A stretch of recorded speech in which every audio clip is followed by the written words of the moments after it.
आज का विषय है natural laws and exploitation of its rules. प्रकृति के नियमों का उल्लंघन। अगर हम सबसे पहले बात करें कि इस प्रकृति में जीवन किस तरह से आया, तो ऐसा लिखा हुआ मिलता है और ऐसा बताया जाता है कि सबसे पहले इस प्रकृति में स्टोन्स, पत्थर और क्वार्ट्स, रॉक्स भी कह सकते हैं, आए। तो सबसे पहले स्टोन्स का इस पृथ्वी पर अवतरण हुआ इस प्रकृति में।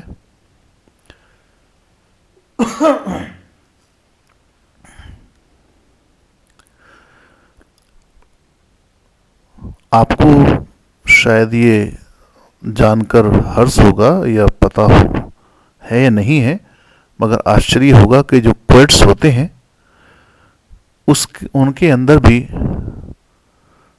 जीवन होता है, क्योंकि जो ये घड़ियां होती हैं या जो क्वार्ट्स होते हैं वो अपने अंदर एक वाइब्रेशन को छिपाए हुए होते हैं और उनके अंदर एक पर्टिकुलर फ्रीक्वेंसी वाइब्रेट करती रहती है। तो vibration is nothing but a sense of sort of consciousness only. एक प्रकार से जो वाइब्रेशन है वो भी एक जीवन है। तो सबसे पहले इस पृथ्वी पर हमें जीवन नजर आया, या जो जीवन आया वो क्वार्ट्स के रूप में था। दूसरे नंबर पर वनस्पति के रूप में जीवन अवतरित हुआ इस पृथ्वी पर। तो वनस्पति के रूप में पेड़ पौधे, वृक्ष, इनके रूप में हमें जीवन नजर आया या जीवन अवतरित हुआ इस पृथ्वी पर। तीसरे नंबर पर जब जीवन इस पृथ्वी पर आया तो वो था पशु पक्षी जानवर कीड़े मकोड़े के रूप में। और चौथे लेवल पर जो जीवन उपलब्ध हुआ वो मानव के रूप में था। तो रॉक्स से लेकर मानव तक या क्वार्ट्स से लेकर मानव तक हर एक लेवल में जीवन में कुछ बदलाव और कुछ प्रमोशंस होते रहे। जैसे कि पहले लेवल पर क्वार्ट्स के अंदर सिर्फ एक वाइब्रेशंस अवेलेबल थी। इट मींस जो कॉन्शियसनेस थी, जो जीवन था, वो एक परिधि में और एक सीमित लेवल पर था। दूसरे लेवल में उसकी प्रक्रिया को थोड़ा सा और बढ़ाया ईश्वर ने या परम सत्ता ने या गॉड ने या भगवान ने या अल्लाह ताला ने या गुरु ने, जो भी आप नाम देना चाहते हैं अपने धर्म के अनुसार। तो दूसरे रूप में जब वनस्पति के रूप में आया तो रॉक्स से वनस्पति के रूप में जो बदलाव था वो इतना था कि सांस लेने की प्रक्रिया, और पैदा होने की और खत्म होने की प्रक्रिया में बदलाव था। एक बीज को पृथ्वी में डाला, वो अंकुरित हुआ, फिर वो पला बढ़ा और अपने विशालकाय रूप में आया, और उसके बाद फिर वो खत्म हुआ, यानी बुढ़ा हुआ और फिर वो खत्म हो गया। और ये हर वनस्पति में आपको देखने को मिलेगा कि बीज डाला जाता है और बीज के गुण के हिसाब से के अनुसार वो अंकुरित होता है, पौधा बनता है, और अपने समय के बाद में वो सूख जाता है, यानी पतझड़ हो जाता है और ख़त्म हो जाता है। और उसके बाद में वो एक बीज को जन्म दे करके जाता है, और उसके बाद में बीज फिर दोबारा से उस साइकिल को रिपीट करता है। तीसरे लेवल में जो जीवन या जो कॉन्शसनेस थी, उसमें बदलाव क्या हुआ कि पैदा होना, बड़ा होना और मरना, ये प्रक्रिया दूसरे लेवल और तीसरे लेवल में एक जैसी थी कि एक बीज डाला जाएगा, वो पैदा होगा, फिर पलेगा, बढ़ेगा और मर जाएगा। तो ये प्रक्रिया जीव के लेवल पर भी हुई, यानी कीड़े मकोड़ों के लेवल पर भी हुई। मगर लेवल 2 से लेवल 3 के अंदर जो प्रमोशन हुआ, उसमें अपनी अभिव्यक्ति किसी हद तक, अपने भावों की अभिव्यक्ति जो पेड़ों में या पौधों में उतनी खुल करके नहीं थी, हालांकि उनमें भी होती है, जो सुंदरता है, फूलों का खिलना, लहलहाना, चमक आना, ये उनकी अभिव्यक्ति ही होती है अगर इसको हम ध्यान से देखें, लेकिन लिमिटेड होती है। मगर जानवरों में, पशु पक्षियों में, कीड़े मकोड़ों में इस अभिव्यक्ति को ईश्वर ने और थोड़ा सा डेवलप किया। और एक जो दूसरा जो मेजर चेंज किया, वो किया एक जगह से दूसरी जगह पे जाना, जो कि पेड़ वनस्पति लेवल पे पॉसिबल नहीं था। चौथे लेवल पर जब मानव को उसने पृथ्वी पर भेजा, तो पैदा होने की प्रक्रिया, बड़े होने की प्रक्रिया और उसके बाद मरने की प्रक्रिया, जो दूसरे लेवल से ही उसने इजाद कर दी थी या दे दी थी, उसको उसने यहां भी रखा और पूरी निष्पक्षता से रखा। कोई उसमें भेदभाव नहीं किया। चौथे लेवल पर मानव रूप में एक बीज जो स्पर्म के रूप में होगा, और फिर वो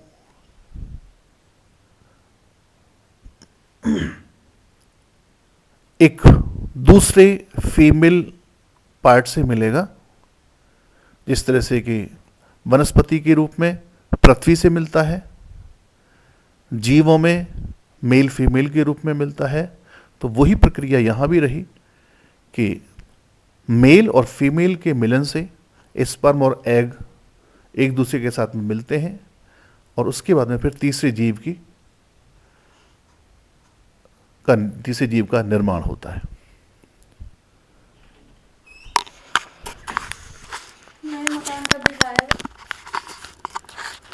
तो इस प्रकार चौथे लेवल पर जो जीवन को ईश्वर ने इस पृथ्वी पर भेजा,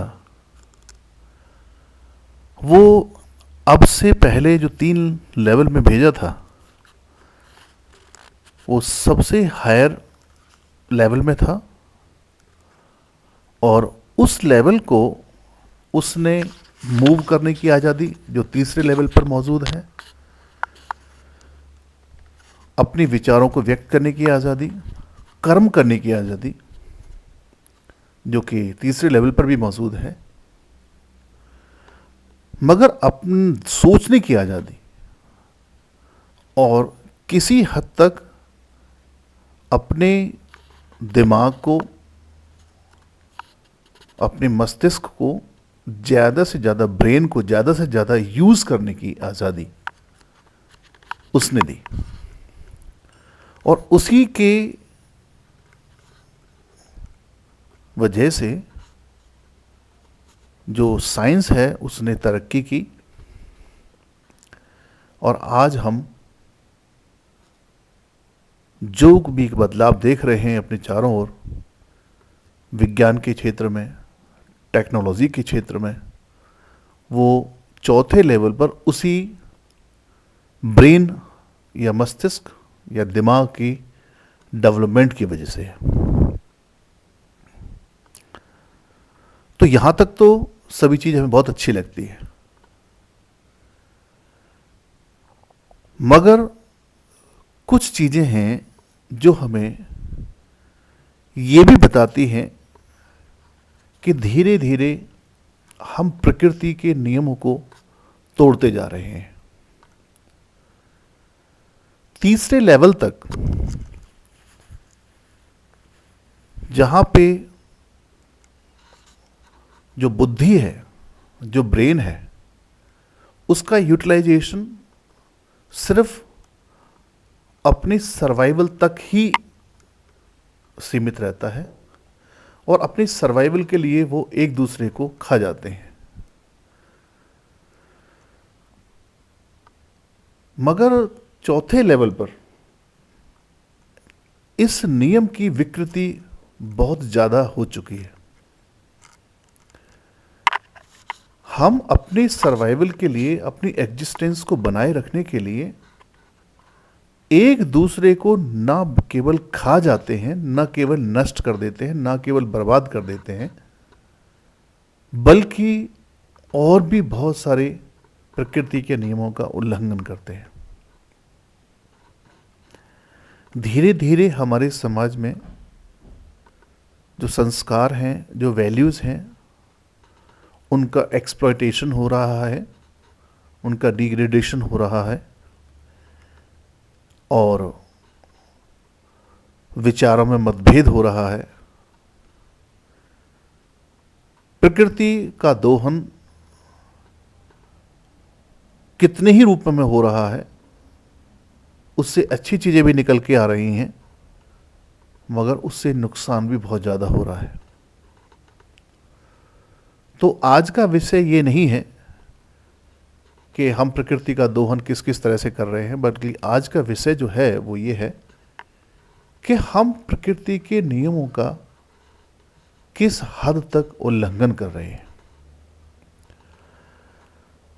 अब इसमें सबसे बड़ा जो नियम का उल्लंघन है, और जो हमारे समाज को विकृत से विकृततम स्थिति में ले जा रहा है, जो मुझे नजर आता है, वो ये है कि दूसरे लेवल से लेकर के और चौथे लेवल तक प्रकृति ने हमेशा तीसरे जीव की रचना दो जीवों के मिलन के बाद में की है। यानी एक मेल और एक फीमेल दो मिलते हैं, और तब तीसरे जीव की रचना होती है। ये चीज़ वनस्पतियों पे भी लागू होती है कि बीज को पृथ्वी में डाला जाता है, तो बीज एक पौरुषता को बताता है, इंडिकेट करता है, और पृथ्वी एक फेमिनिटी यानी कि स्त्री स्त्रीत्व को बताती है, और जो पौधा है वो तीसरे जीव को इंडिकेट करता है। तीसरे लेवल पर कोई भी फीमेल और कोई भी मेल जब मिलते हैं, जब उनका मिलन होता है, तो स्पर्म और एग के द्वारा तीसरे जीव का निर्माण होता है। और यही चीज चौथे लेवल पर भी अवेलेबल है, जैसा कि मैंने बताया। तो ये प्रकृति का नियम है कि तीसरे जीव की कल्पना या तीसरी चीज का निर्माण ये पहले लेवल पर भी अवेलेबल है, जहां पे कि कोई भी अगर हम तीसरी चीज बनाते हैं, कोई भी निर्माण करते हैं, तो दो चीज़ों, कम से कम दो चीज़ें उसके अंदर ज़्यादा डाली जाती हैं मेजर पार्ट में। तो दो मेजर पार्ट में जो मुझे समझ में आता है वो क्या है कि एक हार्डनेस है और एक सॉफ्टनेस है। तो हार्डनेस और सॉफ्टनेस को मिलाकर ही तीसरी चीज निर्मित होती है। ये दूसरे लेवल पर भी, पहले लेवल पर भी, तीसरे लेवल पर भी, चौथे लेवल पर भी, सभी लेवल पर मौजूद है। इट मीन्स एक हार्डनेस होती है, सख्त जिसे कह सकते हैं, और एक सॉफ्टनेस होती है। तो जब दोनों मिलते हैं तब तीसरी चीज की कल्पना की जाती है, ये बनती है। छोटा सा एग्जाम्पल ले सकते हैं आप कि कुम्हार है, जब वो बर्तन बनाता है तो जो हार्ड मिट्टी है उसको वो पानी डालकर, पानी एक सॉफ्टनेस को इंडिकेट करता है और मिट्टी एक हार्डनेस को इंडिकेट करती है। तो पानी, मिट्टी में पानी डाला जाता है तो उस केस में मिट्टी जो हार्ड है उसको सॉफ्ट बनाया जाता है और फिर उस मिट्टी को चाक पे रखता है और फिर अपनी इच्छा के अनुसार उसको शेप देता है और फिर आग में तपाता है और तब वो उसको एक बर्तन बनाता है। तो ये क्या है? एक हार्डनेस और एक सॉफ्टनेस, दो चीजों का मिलन है और तब तीसरी चीज की कल्पना है। यही चीज मैंने आपको बताया है, वनस्पति के रूप में भी मौजूद है। जीव जो बीज है वो पृथ्वी में डाला तो पृथ्वी एक अस्तित्व को इंडिकेट करती है, बीज एक पुरुष को इंडिकेट करता है, और जब डाला जाता है तो वो अंकुरित होता है। तो अंकुरित कैसे होता है कि जब गीली मिट्टी उस बीज को गीला करती है, यानी कि सॉफ्ट बनाती है, और तब वो अंकुरित होती है। तो तीसरी चीज जो एक पौधा बनता है वो हार्डनेस और सॉफ्टनेस के मिलन से बनता है। यही चीज जीव जंतुओं में कि एक मेल है जो हार्डनेस को इंडिकेट करता है और एक फीमेल है जो कि सॉफ्टनेस को इंडिकेट करता है। तो ये एक प्रकृति का नियम है कि हार्डनेस और सॉफ्टनेस मिलकर के एक तीसरे जीव की कल्पना करते हैं। मगर धीरे धीरे हमारे समाज के अंदर इस नियम की धज्जियां उड़ाई जा रही हैं या धीरे धीरे उसको तोड़ा जा रहा है। तो मुझे बड़ा ताज्जुब होता है, बड़ा आश्चर्य होता है, और मैं कभी कभी सोच करके बड़ा परेशान होता हूँ कि इस प्रकृति के नियम को जो हमें हर जगह मौजूद है, हर जगह नज़र आती है, और उस नियम को ही हम लोग धीरे धीरे, और वो भी ऐसा समाज जो कि एजुकेटेड कहा जाता है, जो सभ्य कहा जाता है, मगर दिमागी तौर से वो इतना विकृत है, इतना पैरालाइज्ड है कि उसको ये प्रकृति का नियम समझ में नहीं आता है। जिस तरह से आज गे सोसाइटी है और एक व्यक्ति से, एक पुरुष से पुरुष की शादी, स्त्री से स्त्री की शादी, जो ये कल्चर हमारी समाज में धीरे धीरे डेवलप हो रहा है, ये बहुत ही भयानक है और ये प्रकृति का खुला उल्लंघन है और उसके नियम का बहुत बड़ा उल्लंघन है। और जब हम प्रकृति का कि किसी भी नियम का जब उल्लंघन करते हैं तो उसके दुष्परिणाम भी हमको, उसकी कंसीक्वेंस भी हमको भुगतने पड़ते हैं, और वो कॉन्सिक्वेंसेस बहुत ही सीरियस होती हैं, नेचर में बहुत सीरियस होती हैं। उसके जितने भी दुष्परिणाम होते हैं वो इतने भयानक होते हैं कि हमारी जो आने वाली जनरेशन्स हैं, जिनका कि इसमें कोई दोष नहीं है, उनको भी वो भुगतने पड़ सकती हैं। थोड़ा सा मैं शिफ्ट कर रहा हूं, सोशल वैल्यूज़ की तरफ जा रहा हूं कि धीरे धीरे हमारे समाज के अंदर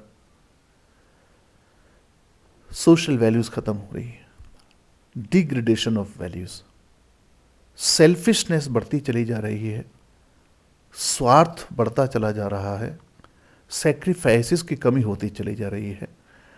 और अगर मैं ये कहूँ कि हम इतने ज़्यादा स्वार्थी होते चले जा रहे हैं कि अगर हमें ये लगता है कि ये व्यक्ति या ये वस्तु या ये प्राणी हमारी इस स्वार्थ की पूर्ति में बाधक है या ये नुकसान पहुंचा सकता है, इस मेरे स्वार्थ को पूरा नहीं होने देगा, तो हम उसका अंत करने में जरा भी नहीं हिचकिचाते हैं। तो ये जो परिस्थिति है ये बहुत ही दुखदायक है, बहुत ही घातक है, और आने वाले समय में हमें इसके भी बहुत ही गंभीर परिणाम भुगतने पड़ेंगे। त्याग की कमी, सहनशीलता की कमी, आत्मविश्वास की कमी, किसी चीज को जल्दी से जल्दी पा लेने की कमी, भौतिक चीजों को इकट्ठा कर लेने की इच्छा, हमेशा एक विजिबिलिटी को अहमियत देने की इच्छा, इनविजिबिलिटी को डिसरेस्पेक्ट करने की आदत, ये कुछ चीजें हैं जो हमारे समाज को नीचे गिरा रही हैं और पतन की ओर तरफ ले जा रही हैं। जब हम कहते हैं कि उस व्यक्ति की आदत ठीक नहीं है या उस व्यक्ति का आचरण ठीक नहीं है, तो वो जो परिभाषाएं हम बनाते हैं, उन्हीं परिभाषाओं को बनाने वाले भी हम ही होते हैं और तोड़ने वाले भी हम ही होते हैं। सो इस फिजिकल वर्ल्ड में, इस भौतिक संसार में टाइम एंड स्पेस, समय और स्थिति, समय और स्थान की बहुत ज़्यादा इंपॉर्टेंस हो चुकी है। हम अपने दृष्टिकोण को, अपने वे ऑफ थिंकिंग को ही सबसे उचित मानते हैं और उसी के अनुसार हम परिभाषाएं भी डिसाइड करते हैं। एक परिभाषा जो मैंने आज बनाई है, हो सकता है कल उसी परिभाषा को मैं खुद चेंज कर दूं, क्योंकि टाइम और स्पेस, टाइम एंड स्पेस, समय और परिस्थिति के अनुसार, जैसे मैंने बताया कि परिभाषाएं बनाई जाती हैं और फिर बदली जाती हैं। तो एक ही जो परिवर्तन हमारे समाज में हो रहा है कि समय और परिस्थिति के अनुसार परिभाषाओं को बनाया जाता है और फिर उनको बदला जाता है। ये भी एक गंभीर विषय है और इसके भी दुष्परिणाम हमें भुगतने पड़ेंगे। कोई भी सच जो सच है वो सच है, और कोई भी झूठ अगर झूठ है तो वो झूठ है। हालांकि एक ऐसा वर्ड भी है, एक ऐसी दुनिया भी है कि जहाँ पे अच्छाई अच्छाई नहीं है, बुराई बुराई नहीं है, झूठ झूठ नहीं है, सच सच नहीं है, पाप पाप नहीं है, पुण्य पुण्य नहीं है। वो सिर्फ एक चरित्र है और एक अनुभव है, एक फीलिंग है और एक एनर्जी है, एक पावर है, और उस पावर के गुण के अनुसार उसका परिणाम है। हमने उसको अच्छाई बुराई, पाप पुण्य या सच्चाई और झूठ ये नाम दिए हुए हैं, but as a matter of fact एक दुनिया ऐसी भी है कि जहां पर इन सब चीजों से ऊपर है। वो सिर्फ एक चरित्र है और इससे ज्यादा कुछ नहीं है। उस चरित्र के अनुसार उसका परिणाम है, जिसको हम सुखद परिणाम भी कह सकते हैं और दुखद परिणाम भी कह सकते हैं, लेकिन वहां पर सिर्फ वो परिणाम है, एक्शन टू रिएक्शन है सिर्फ, और इससे ज्यादा कुछ नहीं है। आगे हम एक और विषय उठाएंगे और जिसके बारे में चर्चा करने की कोशिश करेंगे। धन्यवाद।